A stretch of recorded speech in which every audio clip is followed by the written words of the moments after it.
ഉച്ച കഴിഞ്ഞ് വെറുതെ ഇരിക്കുന്ന സമയത്ത് മോൾ എൻ്റെ അടുത്ത് വന്നിട്ട് പറഞ്ഞു, അമ്മ നമുക്കൊന്ന് പുറത്തേക്ക് പോവാം, എനിക്ക് ക്രോഷേൻ്റെ കുറച്ച് സാധനങ്ങൾ വാങ്ങി തരുമെന്ന്.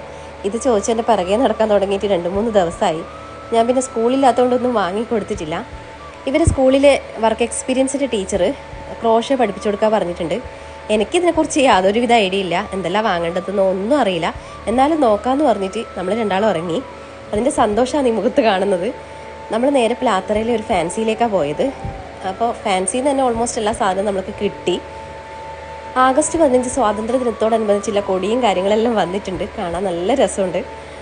ഇത് വാങ്ങാൻ ഇറങ്ങുമ്പോഴേ ഞാൻ പറഞ്ഞിട്ടുണ്ട്, എല്ലാം വാങ്ങിത്തരാം, പക്ഷെ അത് കഴിഞ്ഞിട്ട് അമ്മേനെ ചായ കുടിക്കാൻ വിടണം, ചായ കുടിച്ച് കഴിയുന്ന വരെ ശല്യാക്കാണ്ടിരിക്കണം എന്ന് പറഞ്ഞു. അപ്പോൾ ആന്ന് പറഞ്ഞ് സമ്മതിച്ചിട്ട് ഞാൻ കൂട്ടിയത്. ഈ ഇടയ്ക്കിടയ്ക്ക് നോക്കുന്നത് എന്താ വെച്ചാൽ ഈ വാങ്ങിയ കവറിൽ എല്ലാ കാര്യങ്ങളും ഉണ്ടോ എന്നാണ് ഇങ്ങനെ നോക്കിക്കൊണ്ടിരിക്കുന്നത്. അപ്പോൾ ഞാനൊരു ചായയും കേസരിയും കഴിച്ചു. നമ്മൾ പ്ലാത്തറിൽ എത്തുന്ന സമയത്ത് നല്ല മഴയുണ്ടായിന്, പക്ഷെ ഇപ്പോൾ കുറച്ചൊന്ന് കുറഞ്ഞിട്ടുണ്ട്. അങ്ങനെ വീട്ടിലേക്ക് തിരിച്ചു പോവുകയെന്ന്. വീട്ടിൽ നിന്ന് ഇറങ്ങുമ്പോൾ ഒരാൾ പറഞ്ഞിട്ടുണ്ട്, അമ്മ ഡയറി മിൽക്കും കൊണ്ടല്ലാണ്ട് ഇങ്ങോട്ട് വരണ്ട എന്ന് പറഞ്ഞിട്ടുണ്ട്. അപ്പം നമ്മൾ ഡയറി മിൽക്കും വാങ്ങി നേരെ വീട്ടിലേക്ക് പോയി.